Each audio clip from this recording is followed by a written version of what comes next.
দুটো সন্তান দান করছে। এই দুটোকেও আমার নিয়ত আছে যে তাদেরকে হাফেজ আলম বানাবো ইনশাল্লাহ।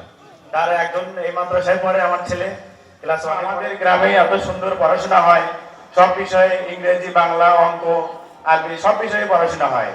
যে বিষয়গুলো আপনারা ইতিপূর্বেই শুনলেন, ছাত্রদের মুখে ইংরেজি, বাংলা, অঙ্ক অনেক বিষয়ে তাদের এখানে পড়াশোনা করানো হয়।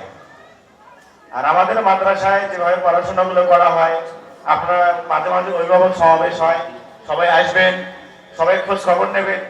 সবারই দায়িত্ব, আমাদের গ্রামের প্রতিষ্ঠান দেখার জন্য সবারই দায়িত্ব। সবাই আসে মাঝে মাঝে খোঁজ খবর নেবেন যে ছাত্ররা কিভাবে পড়াশোনা করছে, হুজুররা কিভাবে পড়াচ্ছে, তাদেরকে দিক নির্দেশনা দেওয়া, এইভাবে করলে হয়তো ভালো হবে। তবে আশা করি যে সবাই একজন করে হলেও প্রত্যেক বাড়ি থেকে মাদ্রাসায় পড়াবেন সবাই সন্তানকে।